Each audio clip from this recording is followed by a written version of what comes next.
హబక్కూకు 3వ అధ్యాయము 3వ వచనంలో తెలియబడినటువంటి మాట ఒకటి జ్ఞాపకం చేసుకోవాలని మనం చేస్తున్నాను. చదువు తల్లి. దేవుడు త్యామాలో నుండి బయలుదేరుచున్నాడు. పరిశుద్ధ దేవుడు పారానులో నుండి వేయం చేర్చున్నాడు. దేవునికి మహిమ కలుగును గాక. క్రీస్తునందు ప్రియులారా, చిన్న ప్రార్థనతో దేవుని జీవము గల మాటలు వినాలని ఆశపడుతూ చిన్న ప్రార్థన చేసుకుందాం. పరమ తండ్రి, పరమందు ఆసీనుడా, మీకు వందనాలు చెల్లిస్తున్నా. మా హృదయాలు తెప్పరిల్లినట్లు, మా హృదయాలు బలపడినట్లు మీ వాక్యపు జీవాన్ని మాలోనికి పంపండి, నింపండి. నీ జీవము లేకపోతే మేము ఏది కలిగినా కానీ అది మరణమయ్యేటువంటి స్థితియే కలుగుతుంది. మేము జీవించు వారము, ఎందుకనగా మేము నమ్మి విశ్వసించిన దేవుడు జీవము గల దేవుడు. జీవము గల దేవుని వైపుకు తిరిగిన మమ్మలను సూర్యుని కంటెను తేజస్సు కలిగిన వారిగా మమ్మల్ని నిలువబెట్టమని ప్రార్థిస్తున్నాను. మా అందరితో మాట్లాడండి, మా అందరిని దర్శించండి, మా అందరికి కావలసిన వర్తమానం ఇచ్చి తృప్తిపరచమని యేసు నామములో ప్రార్థిస్తున్నాను తండ్రి. ప్రభు యేసుని శిష్యుడనై ప్రభు ప్రేమలో పాదుకొని పరిశుద్ధుని ప్రేమ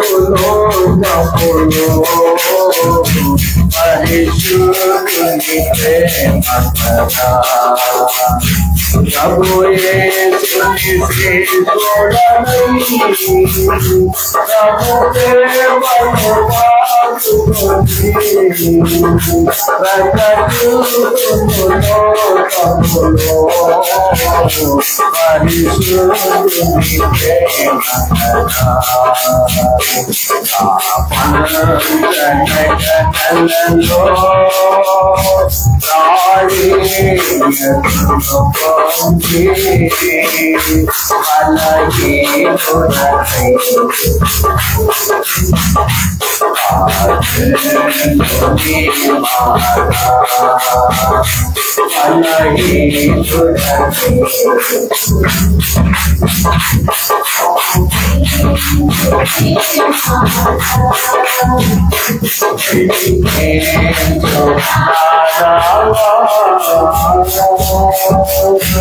దేవునికి స్తోత్రం. హల్లెలూయా. దేవుడు త్యామాలో నుండి బయలుదేరుతున్నాడు. పరిశుద్ధ దేవుడు పారానులో వేం చేస్తున్నాడు. దేవునికి మహిమ కలుగును గాక. దేవుని యొక్క గొప్ప కార్యాలు ఎలాంటివి చూడండి. కంటికి కనబడవు, చెవికి వినబడవు, హృదయానికి అగోచరమైనవి. అలాంటి శ్రేష్టమైన మాటలతోనూ మేలులతోనూ మనల్ని ఎప్పుడు తృప్తిపరుస్తున్నాడు.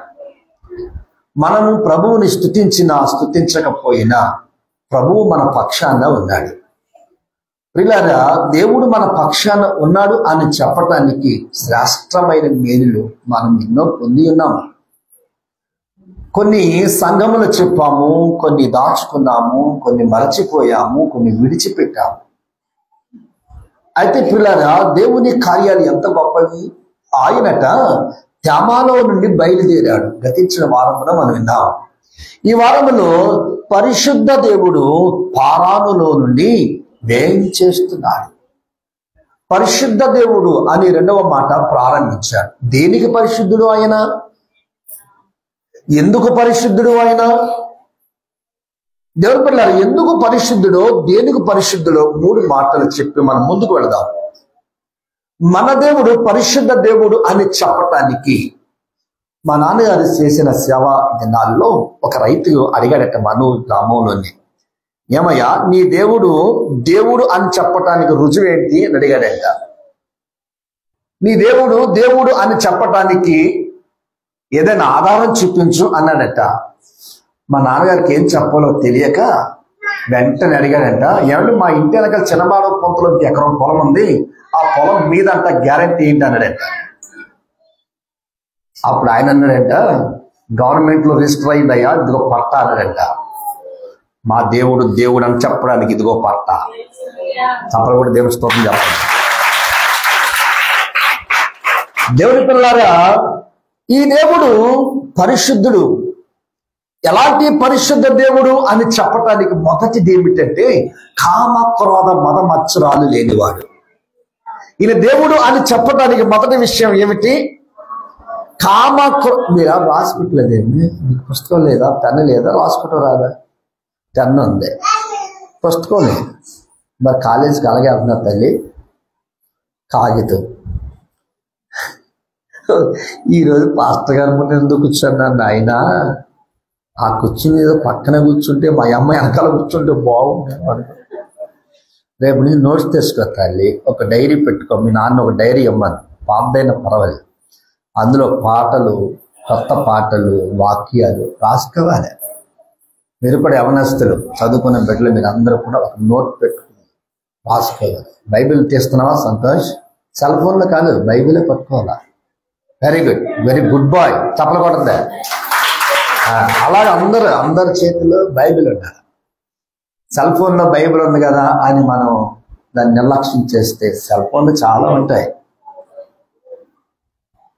అది అవసరం వచ్చినప్పుడు తీయండి, కానీ ఆదివారం నాడు మాకు ఖచ్చితంగా నువ్వు బైబిల్ చేపట్టుకోవాల్సిందే.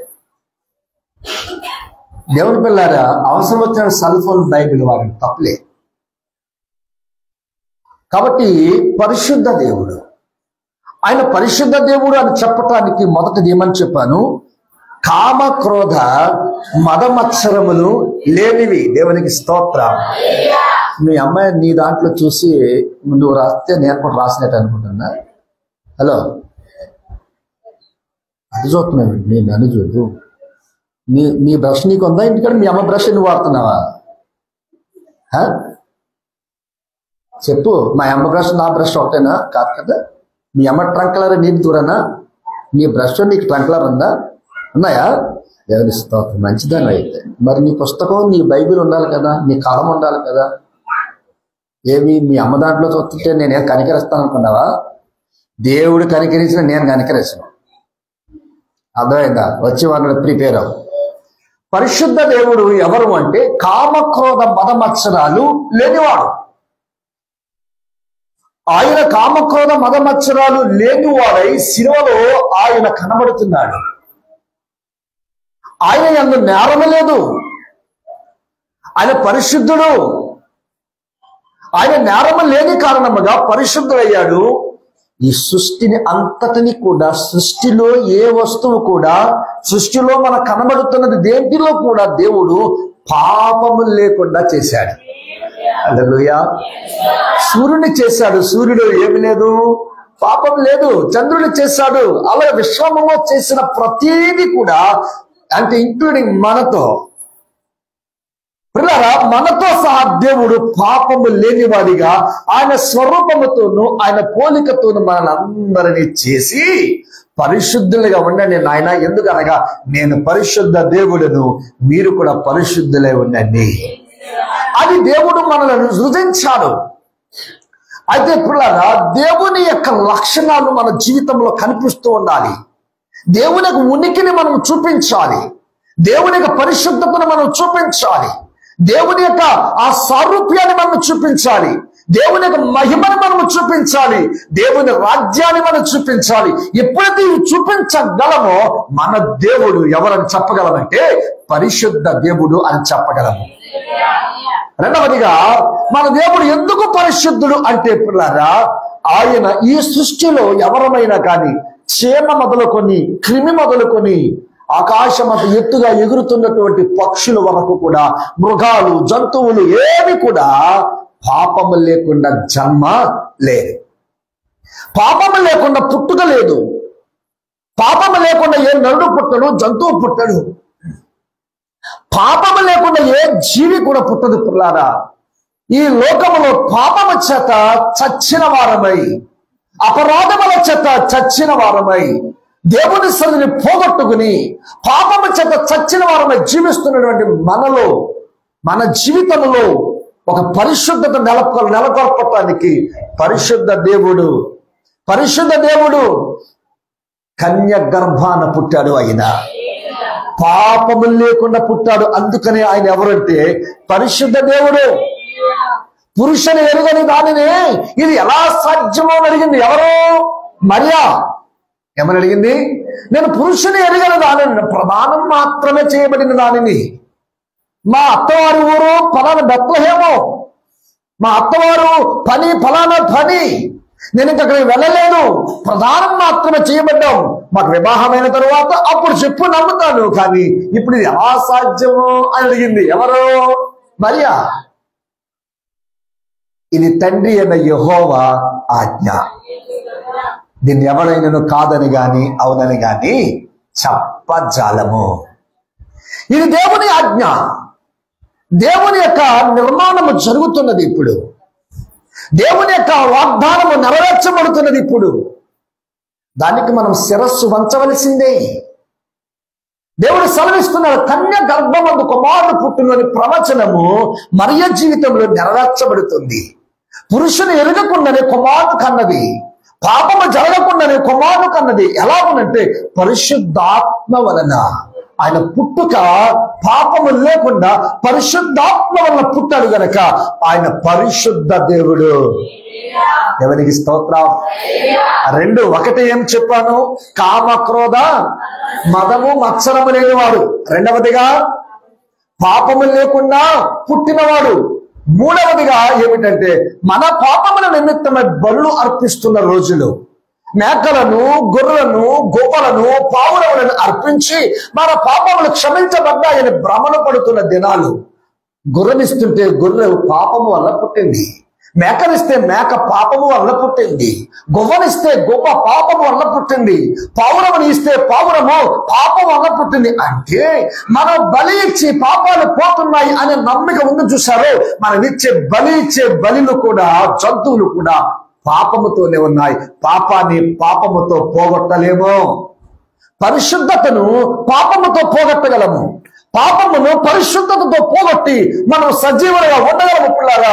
అందువల్ల మానవుడు పాపములో ఉండిపోయి అతడు అర్పించే బలులు పరిశుద్ధత లేని కారణముగా మానవుడు పాపము చేత చచ్చిన వారై, అపరాధముల చేత చచ్చిన వారై ఉన్నాడు అని చెప్పి ఆయనే తన్ను తానుగా బలియాగమైపోయి మరణించి సమాధి చేయబడి మూడవ దినాన్ని లేచిన మొట్టమొదటి వాడు మన ప్రభు అయిన యేసుక్రీస్తు. చెప్పకుండా దేవుని స్తోత్రం చెప్పండి. ఆయన పునరుత్థానుడు. ఆయన ఎవరండి? పునరుత్థానుడు. అందుకని ఆయన ఎవరు అంటే పరిశుద్ధ దేవుడు. ఆయన ఏ దేవుడు అండి? పరిశుద్ధ దేవుడు. అమ్మ నువ్వు ఎదరకు చైర్ ఖాళీ ఉంది. ఆయన ఎవరు అంటే పరిశుద్ధ దేవుడు. పరిశుద్ధ దేవుడును మనం 3 లక్షణాలు చూసాము. ఒకటి చెప్పండి, ఒకటేమిటి? వెనకాలన్న వాళ్ళు చెప్పాలా. ఒకటి ఏంటమ్మా? రెండవదిగా పాపం లేకుండా జన్మించాడు. మూడవదిగా మన పాపాన్ని క్షమించటానికి ఆయన బలైపోయి సమాధి చేయబడి మూడవ దినాన సమాధిలో నుంచి. అందుకని ఆయన ఎవరు అంటే పరిశుద్ధ దేవుడు. దేవునికి స్తోత్రం. హల్లెలూయా. రెండవదిగా ఆయన పారానులో నుండి వేంచేస్తున్నాడు. ఎక్కడి నుంచి అంట? పారానులో నుండి వేంచేస్తున్నాడు. దేవుని పిల్లారా, పారానులో నుండి ఎందుకు వేంచేస్తున్నాడు ఆయన? పారాను అంటే అర్థం ఏంటో తెలుసా? గొంతలు కలిగినది, గుహలు కలిగినది, రంధ్రాలు కలిగినది, కన్నములు కలిగినది, గుహలతో నింపబడే పారాను ప్రాంతములకు దేవుడు ఒక గొప్ప కార్యం చేస్తున్నాడు. మీకు ఒక విషయం ఇది ఒక చెప్పను లేదు, నాకు జ్ఞాపకం లేదు, కానీ ఇప్పుడు ఒక విషయం మీ ముందు ఉంచాలని ఆశపడుతూ ఉన్నాను. అది ఏమిటి అంటే గుంటూరు యొక్క అసలు పేరు ఏం పేరంటే గొంతలూరు. గుంటూరు అసలు పేరు ఏం పేరమ్మా? బొత్త కాదు, గుంత. గొంతలూరు నానా, గుంతలూరు, బొత్తలూరు కాదు. ఆ గొంతలూరులో గుంతలూరులో నాకు బొత్త వచ్చేసింది. ఒరే నాయన, విత్తనం పట్టిదేరా? దేనికి స్తోత్రం చెప్పండి. ఆడి విత్తనం చాలా గట్టిది. మంచిది. ఆ గుంతలూరులో అంటే గుంతలు ఎక్కువగా ఉండటం వలన ఆ ఊరిని ఏమన్నారంటే గుంతలూరు అన్నారు. మా ఊరిలో కుమారస్వామి అనేవాడు ఉండిన కారణంగా మా ఊరు ఏమైందంటే కుమారదేవం అయ్యింది. మీ అందరూ నాకు తెలుసు అనుకుంటానే. దేని స్తోత్రం చెప్పండి.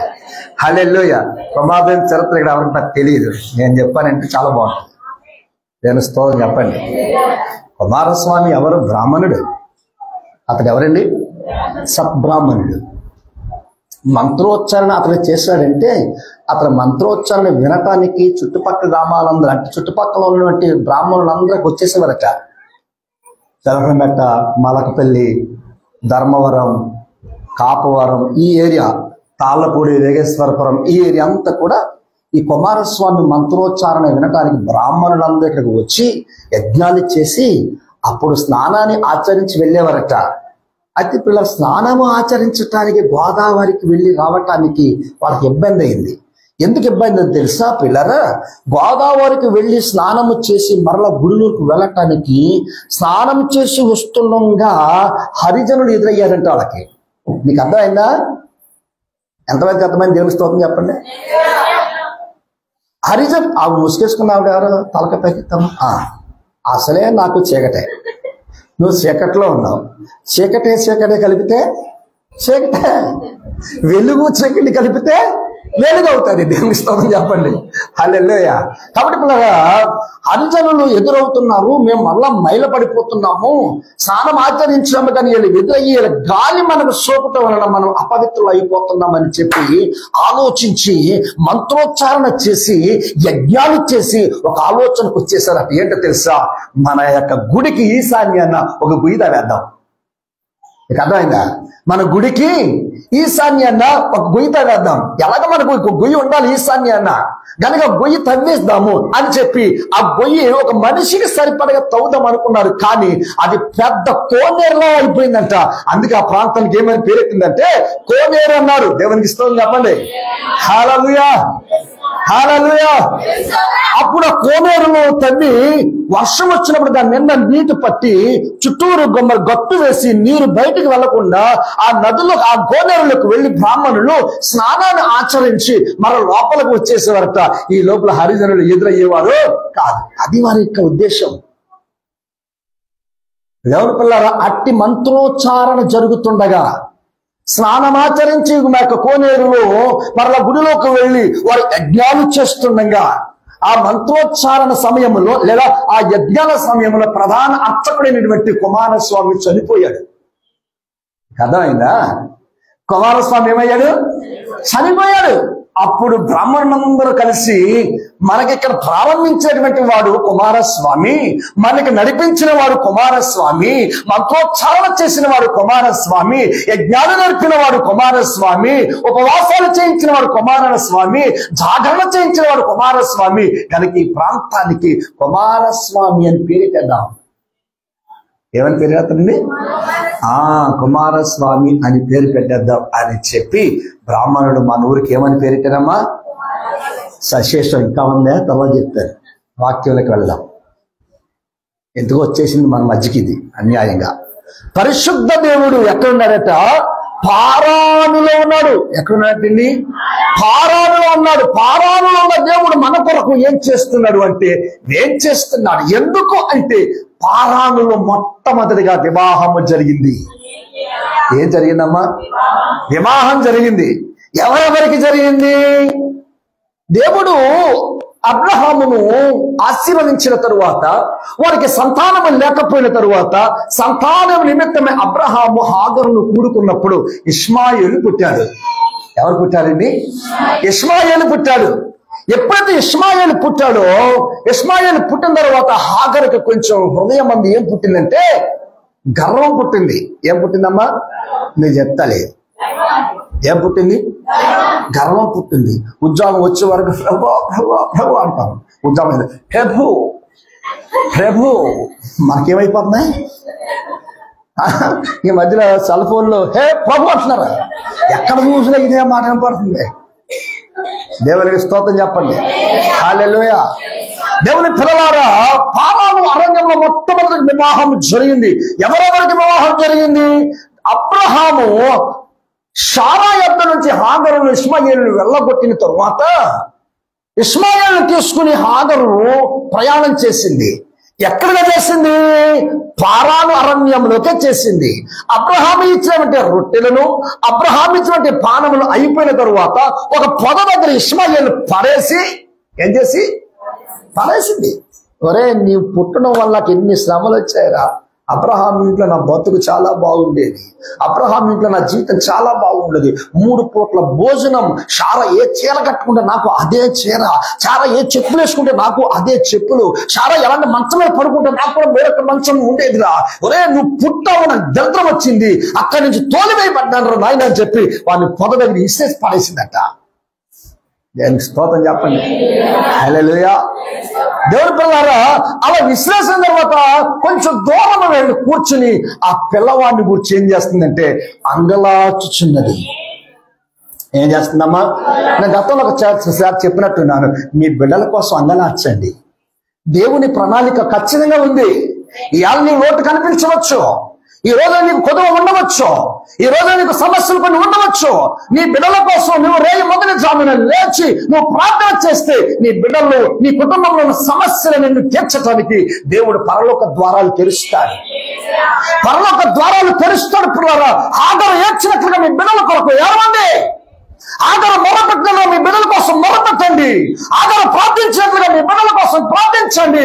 హాగరు కన్నీరు పెట్టినట్లుగా మీ బిడ్డల కోసం కన్నీరు పెట్టండి. దేవుడు మేలు చేస్తాడు. ఎప్పుడైతే కన్నీరు హాగరు పెట్టిందో వెంటనే దేవుడు దేవదూతలను పంపించేశాడు. ఓ హాగరు, ఎందుకు ఏడుస్తున్నావు?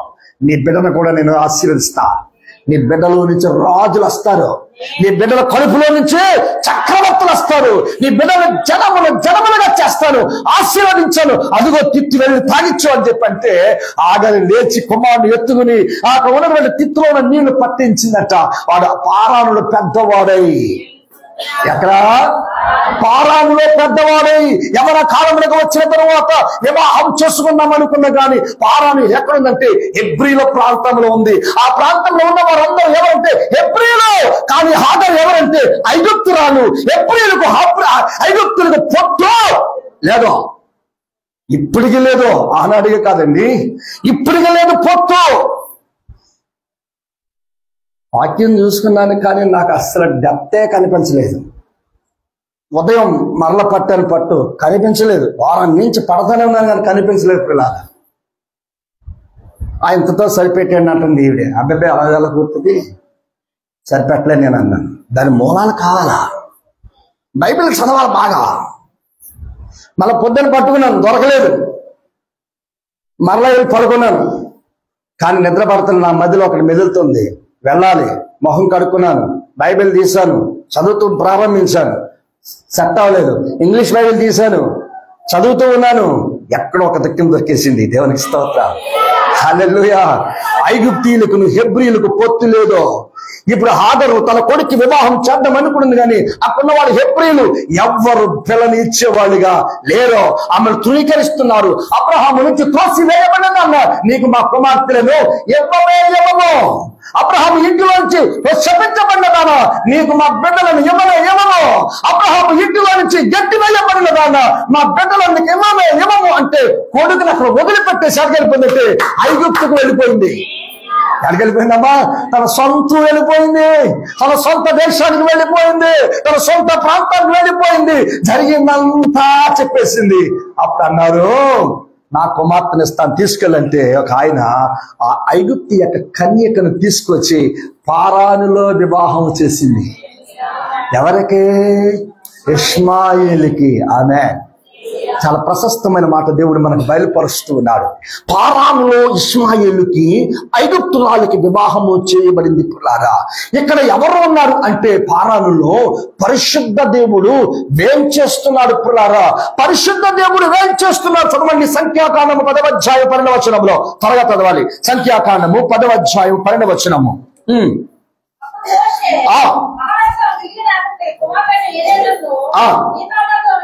ఎట్లా అన్నాడు? తీసుకుని అక్క 10-12 సంఖ్య కొంచెం ఎక్కడో చేంజ్ అయింది. ఒక్కసారి రైట్, చదువు తల్లి. తరువాత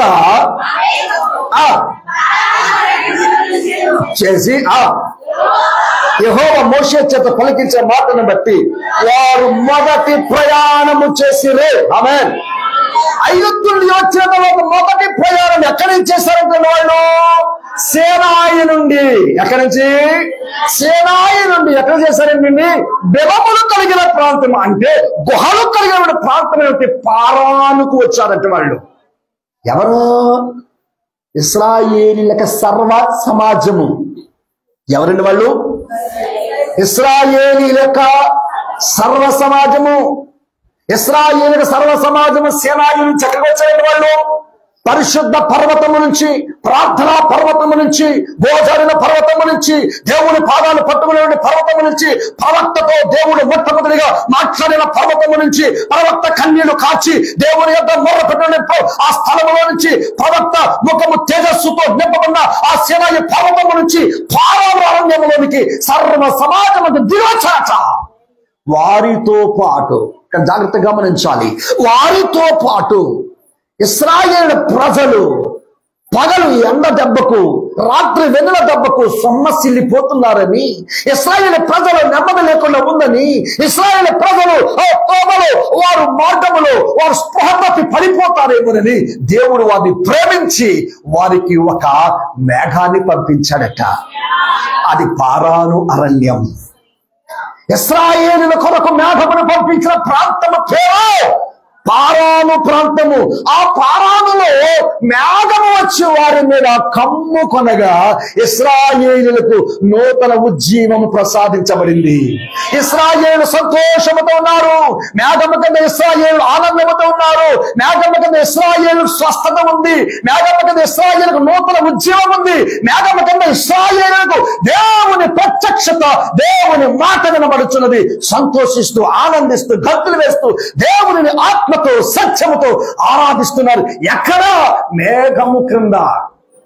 ఎక్కడంటండి? సంఘము ఎక్కడ ఉండాలి? ఆ మేఘమే పరిశుద్ధాత్మ. మేఘం ఏమిటండి? సంఘం ఎక్కడ ఉండాలి? పరిశుద్ధాత్మని మేఘము క్రింద ఉండాలి. ఎప్పుడైతే క్రింద ఉంటుందో సంఘము సొమ్మసిల్లి పడిపోదు. మేఘము క్రింద ఉన్న సంఘానికి రోగములు ఉండవు. మేఘము క్రింద ఉన్న సంఘానికి స్వస్థత ఉంది. మేఘము క్రింద ఉన్న సంఘానికి ఆరోగ్యం ఉంది. మేఘము క్రింద ఉన్న సంఘానికి తేజస్సు ఉంది. మేఘము క్రింద సంఘానికి గొప్ప దర్శనములు ఉన్నాయి. మేఘము క్రింద ఉన్నటువంటి సంఘానికి దేవుని యొక్క కృప ఉంది. దేవునికి స్తోత్రం చెప్పండి. హల్లెలూయా, హల్లెలూయా. క్రీస్తునందు ప్రియ దేవుని బిడ్డలారా, మేఘము కింద జరగవలసింది ఏమిటి తెలుసా? ఆరాధన. మేఘము కింద ఏం జరగాలండి?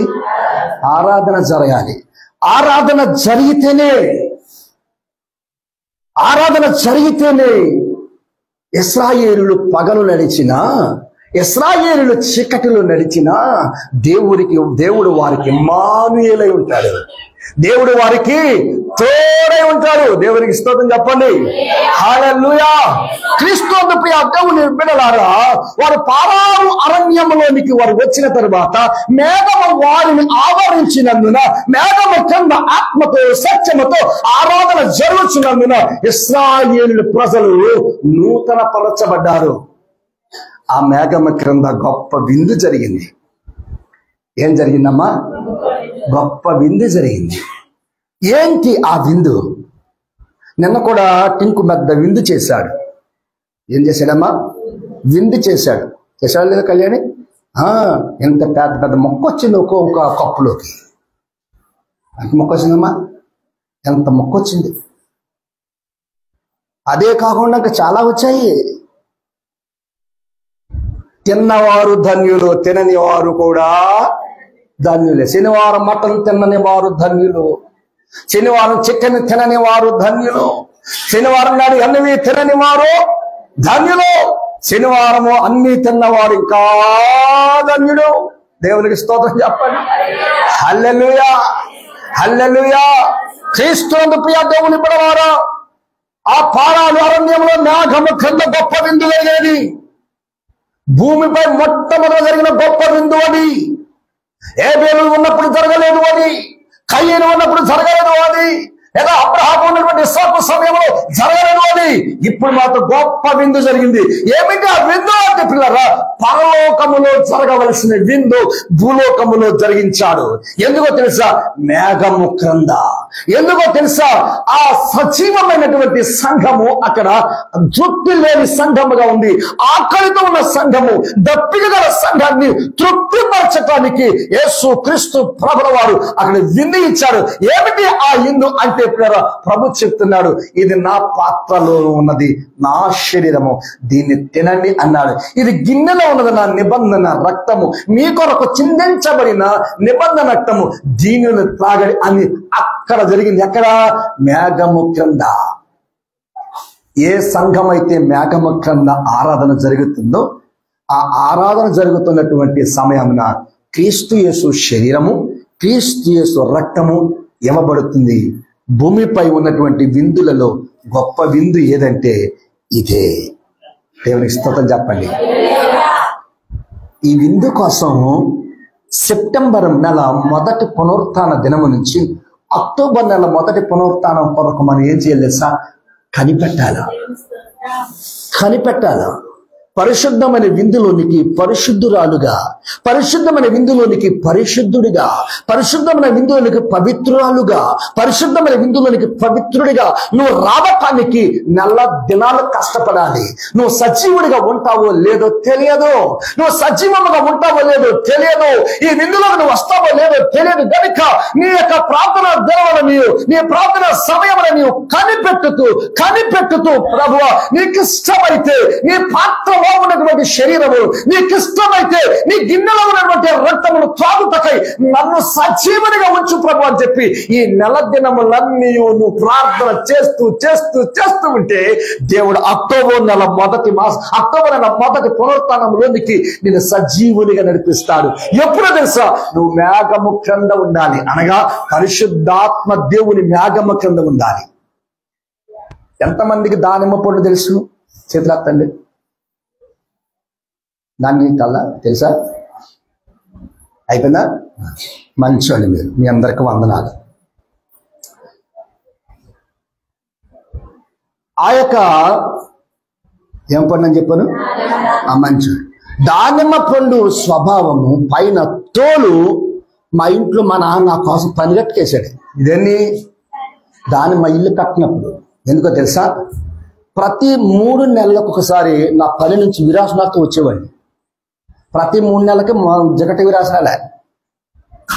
అందుకని మా నాన్న ఏం చేసేవాడంటే, వీడు జగటి విరాసనాలతో వస్తున్నాడు, స్వస్థత కావాలంటే కనుక మందులు వేస్తే కాదు కానీ అని చెప్పి దానిమ్మ చెట్టుని పెంచి, నేను రాగానే బాగున్నావా ఏంటి అని అడిగేవాడు కాదు. వెంటనే దానిమ్మ చెట్టు దగ్గరికి వెళ్ళి కాయ కోసుకొచ్చి దాని తోలు ఒలిసి తినే అనేవాడు.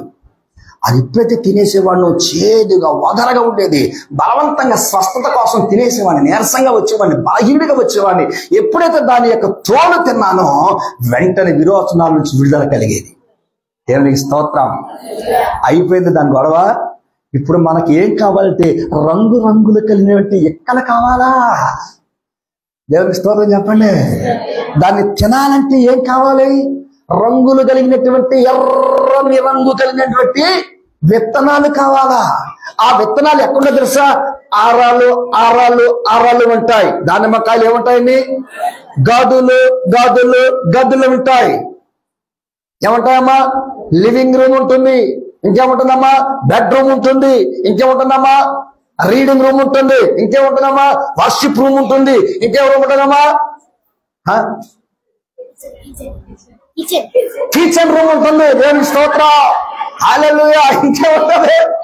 ఇంకేముంటది? డైనింగ్ హాల్ ఉంటుంది. ఇంకేముంటది? ఒకటి మర్చిపోతున్నారు మీరు.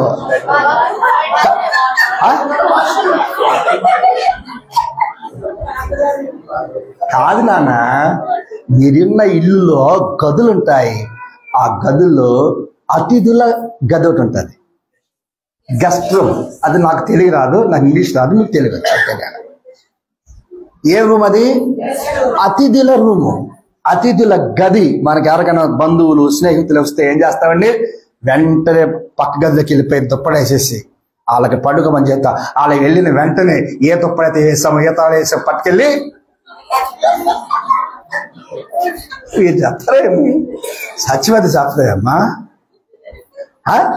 ఎవరైనా బంధువులు వస్తే మన ఇంటికి ఆ దుప్పట బెడ్షీట్లు అన్నీ వేస్తాం కదా రమేష్, తలగడ కవర్ వేస్తాం, బెడ్షీట్ వేస్తాం, దుప్పటి వేస్తాం, అన్నీ వేసిన తర్వాత వాళ్ళు ఇవన్నీ వెళ్ళగానే మనం ఏం చేస్తాం, వెంటనే సోడాలో పెట్టేసి గుంజు కోపం పాపం అంతా వాళ్ళ మీద ఉన్నదంతా దుప్పటి మీద బెడ్షీట్ చూపించి చూపించి చూపించి అవసరమైతే పడేసి దేవునికి స్తోత్రం చెప్పండి. ఎన్ని చేసేస్తామో దేవునికి స్తోత్రం. ఇక్కడ ఉన్నటువంటి గదులు అలాంటివి కాదు, పరిశుద్ధమైన గదులు. ఈ పరిశుద్ధమైన గదులలో ఉన్న ఎక్కలే విశ్వాసులు. ఈ పరిశుద్ధమైన గది సంఘానికి పోలిక ఉంది. ఈ పరిశుద్ధమైన గదిలో ఉన్నటువంటి విశ్వాసులు పక్వంగా ఉండాలి. పక్వత లేని విశ్వాసులుగా ఉండకూడదు. కాయలు లేని చెట్టును దేవుడు ఏం చేశాడు మీరు చెప్పాలా, వెనకన్న వాళ్ళు చెప్పాలా? కాయలు లేని చెట్టుని యేసయ్య ఏం చేశాడు? సమయానికి ఆయన ఆకలి తీర్చనందున దాన్ని ఏం చేశాడమ్మా? శపించాడు. ప్రభువు దగ్గర మనం అందరం పక్వము కలిగిన వారమై ఉండాలి, ఫలించిన వారమై ఉండాలి. ప్రభు వస్తే ఆకలి తీర్చేవారిగా ఉండాలి. ప్రియులారా, ఆ గదులలో ఉన్నటువంటి ఎక్కలు అనే విశ్వాసులు ఎర్రని వారై ఉండాలి. యేసు రక్తముతో కడగబడిన వారై ఉండాలి. యేసు రక్తముతో నింపబడిన వారై ఉండాలి. పరిశుద్ధులై